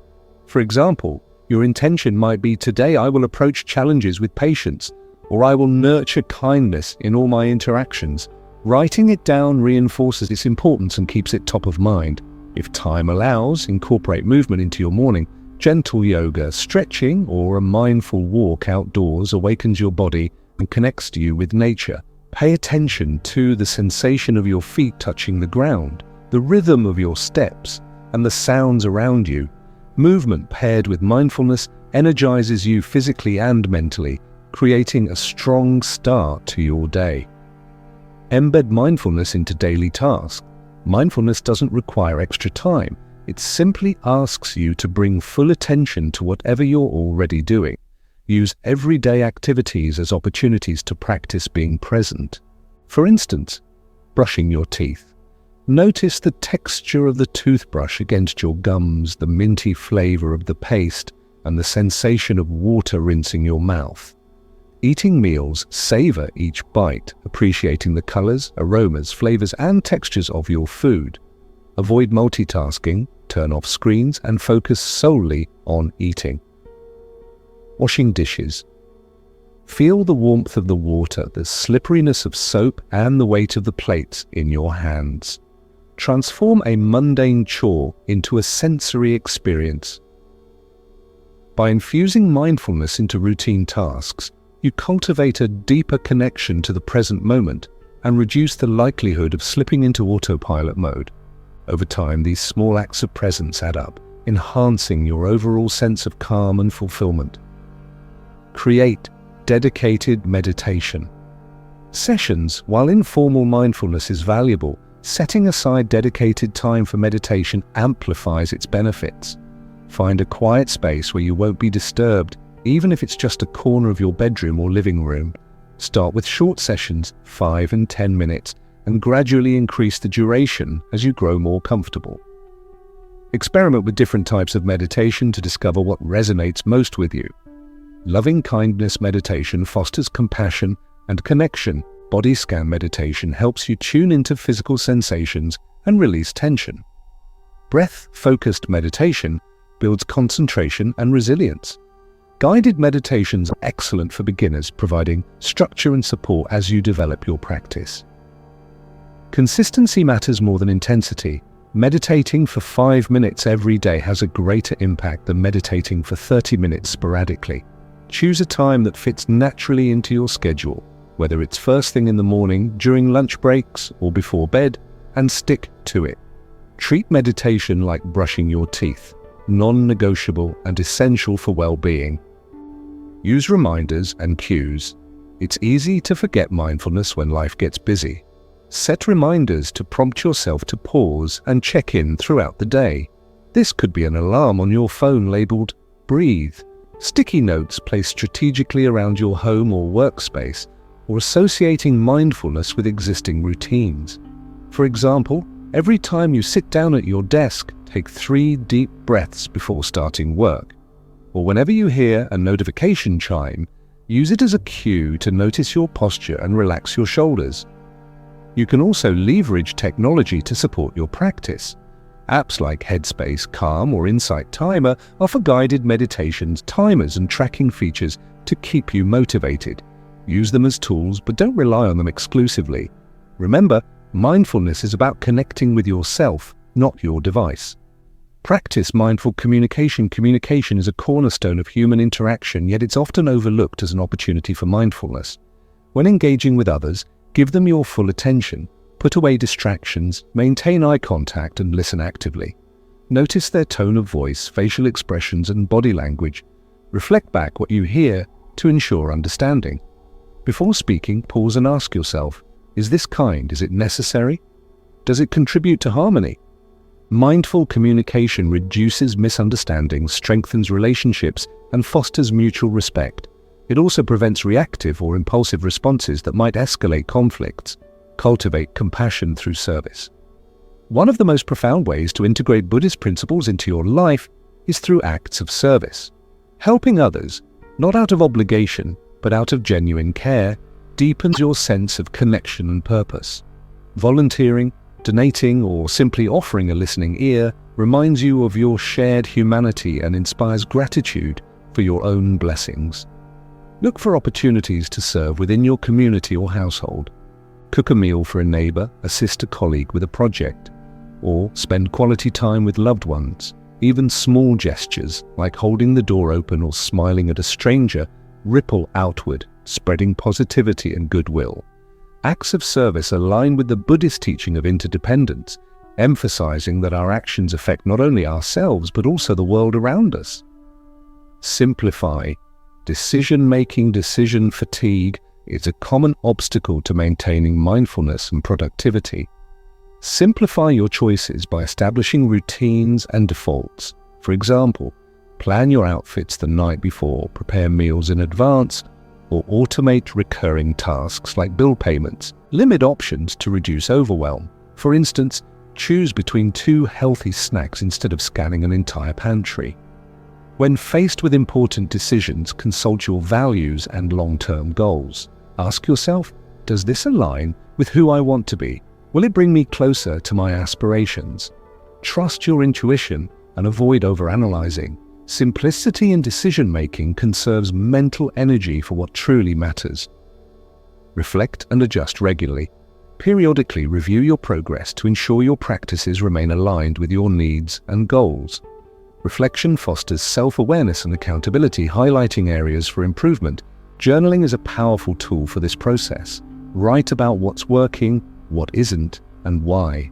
Celebrate victories, no matter how small, and acknowledge challenges with compassion. Be willing to adapt as circumstances change. Life is dynamic, and so should your approach to mindfulness and habit transformation. If a particular technique no longer resonates, try something new. Stay open to learning and evolving, trusting that each step brings you closer to wholeness. End with evening reflections. Just as mornings set the tone for the day, evenings provide closure and preparation for tomorrow. Wind down with a calming evening routine that promotes rest and reflection. Dim the lights, disconnect from screens, and engage in relaxing activities like reading, journaling, or gentle stretching. Reflect on your day with honesty and kindness. What went well? What could have been handled differently? What did you learn? End with gratitude, listing 3 things you appreciated about the day. Gratitude primes your mind for restful sleep and reinforces positive associations with mindfulness. Consider ending your evening with a brief meditation or breathing exercise. Lie down, close your eyes, and focus on releasing tension from your body, starting at your toes and moving upward. Visualize a peaceful image, a serene lake, a starry sky, or a cozy fire, and allow yourself to drift into sleep, feeling centered and content. To summarize, integrating Buddhism, meditation, and mindfulness into your daily life involves weaving these practices into your routines, relationships, and mindset. Start with morning rituals, embed mindfulness into daily tasks, create dedicated meditation sessions, and use reminders to stay present. Practice mindful communication, cultivate compassion through service, simplify decision-making, and reflect regularly to ensure alignment with your values. By approaching integration with curiosity, patience, and flexibility, you create a sustainable path toward peace, clarity, and fulfillment. As we conclude this journey, remember that transformation is not a destination, it's a lifelong process. Every mindful choice, every compassionate act, and every moment of presence contributes to your growth. Trust in your ability to navigate challenges with grace and resilience, knowing that you are capable of creating a life filled with meaning and joy.